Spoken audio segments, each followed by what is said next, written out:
Hi, it's Jessi. Today I'm drinking some barefoot wine, and I'm here with my review, well, really with my gush about the Green Bone Saga by Fonda Lee. So I'm gonna be fully transparent from the very top of this. I love this. I think the series has gotten the highest rating literally anything has gotten since I started using my new review system on my, split up category review system. So just like prepare. I don't know how coherent these thoughts really are gonna turn out to be because I loved it like a lot, just a lot. So before I can get too out of the way with this, let me go ahead and start with the synopsis. What is the Green Bone Saga about? And I struggle every time I need to do a synopsis of this because the way it gets described and really the realistic way to describe it did not make me want to pick up this series because it's about these two warring families, these families of, these gangs really that run the city of Janloon and by extension, the country of Kekan.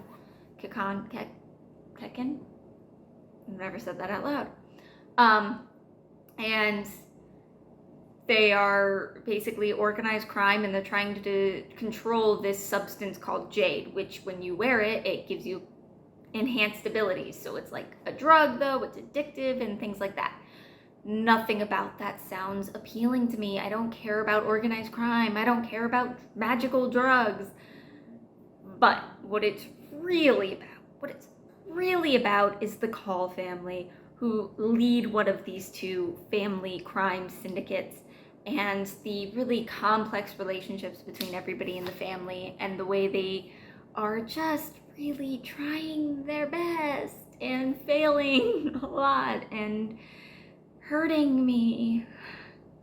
So, however you want to look at it, let me just say though, if like the organized crime and the drugs and the magic, well, not magic is wonderful, but if the like organized crime aspect of it isn't appealing to you, still give this a chance because it's really, it's about the people. It's about the people. As such, let's start with my first category, which is of course characters. Fonda Lee, man, this is 10 out of 10 for the characters. These guys are all so fantastic. I love all of them so much. And they make these questionable decisions, but like, you know why they made the decisions they made, and they make sense for them to make the decisions they have with the culture and the upbringing and the experiences they've had, all while you're sitting there screaming at them, maybe sometimes literally, not to do what they're gonna do. But they grow and they change and sometimes they devolve, and it just is so beautifully done. And I really just look at any moment with the character and it's fantastic, but the full arc that every character goes on from, the main characters, Hilo, Shay, and go on, but like even the smaller characters, it's just so fantastic. And even some of the minor characters that you never get a perspective. The air conditioning just turned on. I'm gonna turn that off. Give me a minute. All right, where was I? Even the side characters, the characters that don't even necessarily get perspectives, but you get to hear about them through how they interact with the Call family. Even they're fantastic. So it's just, 10 out of 10. Plot is a 9 out of 10. Now, I talk about this in whatever video it was I read the first or second book in. I know I read the second book in my Reading YouTube Faves video. Did I read the first one for a video? Doesn't matter.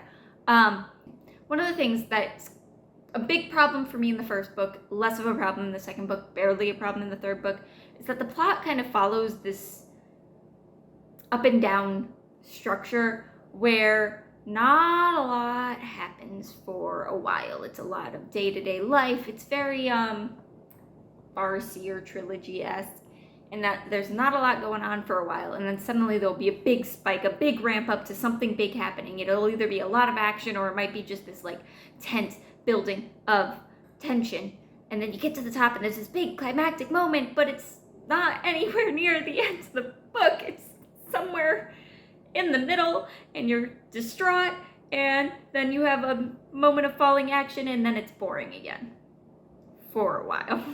And it's so unique and interesting. Like, a lot of people will talk about, and it made me so tense reading the first book and knowing this, but a lot of the reviews for the first book for Jade City talk about there's a moment in the middle of the book, I think it's like 60% in the book, that in any other series would be the climax. This would be the end of a book. And it's 60% of the way in.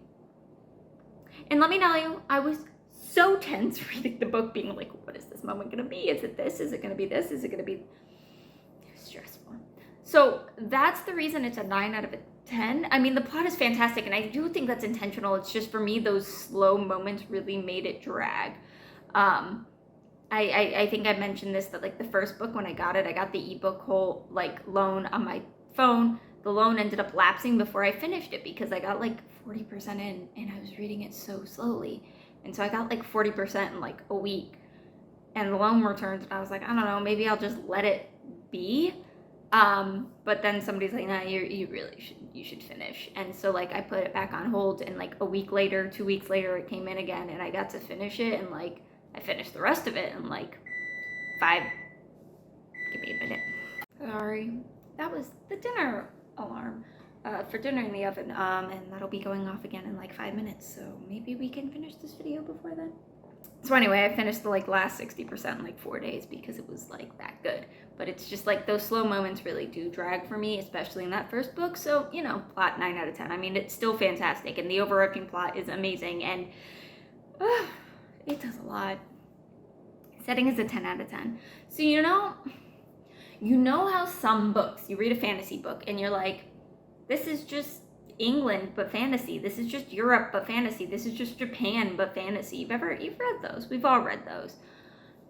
This is not that, but I kept thinking it must be that because it just felt so full and actualized and realized. Like, it felt so real that I was like, so what country is she basing this off of? And it was never a single country, right? There were elements that I was like, yeah, I could see a little hint of Japan in that one. And yeah, there's these hints of England in this country. And I think maybe that's some Russian inspiration coming in for them.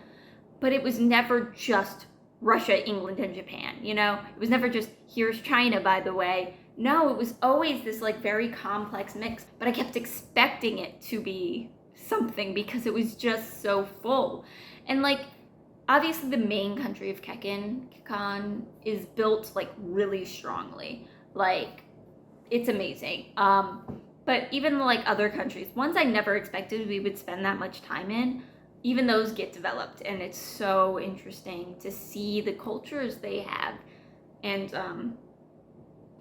I really liked it, and I really liked Kekon as like this post-colonial nation, and like how that has affected its history in such an interesting and vibrant, I don't know if vibrant's the right word to use there, but just it was really, really well done.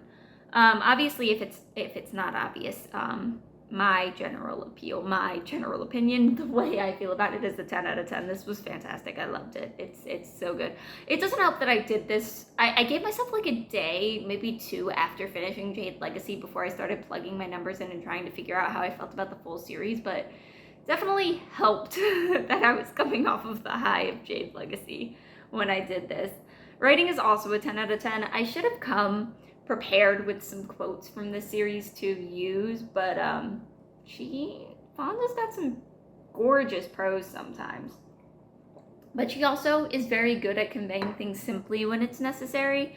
I actually think I could compare her fairly well to Robin Hobb in that, like, her prose has beautiful moments. There are bits of poetry embedded throughout, but for the most part, it's doing what it needs to do. And it's doing it in a way that's still lovely to read. It's still enjoyable to read. It's not, see, spot, run. Spot, is it, it's not that. But it's efficient while still being lovely. And I really enjoyed that. The originality for me is going to be a 10 out of 10. I don't know. I've mentioned it before, and I might get rid of this originality rating or move it down, maybe swap it with the ending for the weight that it gets, because I don't really know how to rate things by their originality anymore.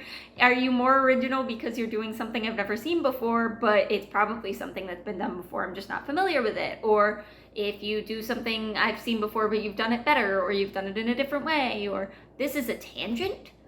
But I just don't really know how to rate originality, so I gave her a 10 out of 10 for this, given that everything seems so exciting and so interesting. But I don't read a lot of urban fantasy, although I think this is high fantasy in an urban setting, and I distinguish between those two. I would not have called this an urban fantasy myself, but anyway.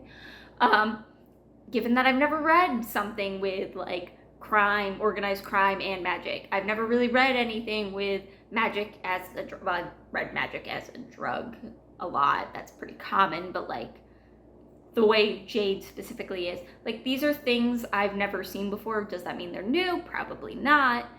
But whether they're new or not, the way Jade, the way Fonda Lee does them is unique and interesting, and I very much enjoyed that.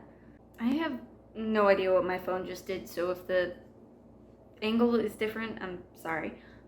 Anyway, last and not least is the ending. As always, I will not be talking about plot specifics for this by any means, but just my general thoughts and feelings. However, I completely understand if you don't even want to know that about the ending. If so, just skip to the next chapter in the video so you can hear my final thoughts.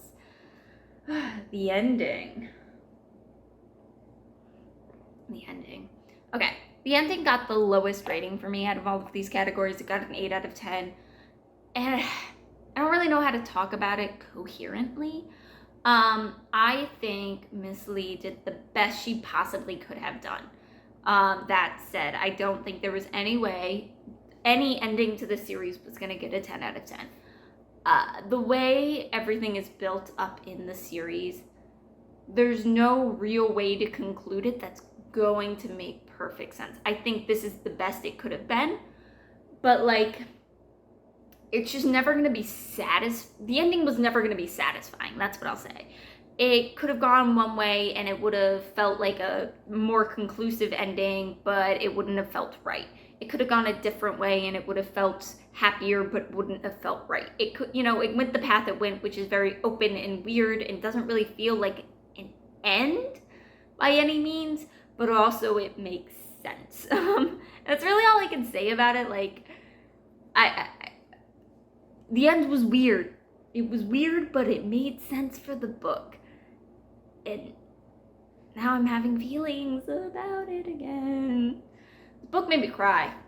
Not a lot of books make me cry. Jade Legacy made me cry. Not just like tear up, like there was a tear rolling down my face cry, which used to be a big thing, but then Marcus Shiro ruined me. Anyway, all of that to say, final thoughts. So the series as a whole gets a 4.85 out of 5. Like I said, I'm pretty sure this is the highest rating I've ever given a series, ever. It's so good. It's so good. I don't know what to say other than, like, read it if you like fantasy. And if you like feeling emotions, if you like character-driven books or stories, if you like complex family dynamics, if you like seeing characters grow, if you like seeing characters hurt, if you like characters making you hurt, if you like complex moral dilemmas and people generally picking the wrong choice, if you like just anti-heroes, Hilo is Hilo an anti-hero? Hilo's an anti-hero. I think Hilo's an anti-hero. Just read the Green Bone Saga. Please, for me. Although I don't know why you need me telling you this. This series has been pretty popular for a while, and I am behind the times on this one. All right, if there is any series you would like my thoughts on, leave it below. Leave some recommendations below, and maybe I'll get around to it someday, maybe. If you like this video, please like it. If you want to see more from me, please hit the subscribe button so you can see the next time I put a video up, because they're very irregular. So if you're just like hoping you can check my page regularly, it's not gonna work. You need to subscribe so you can see when the videos show up, because I'm a mess. Anyway, love y'all. Bye.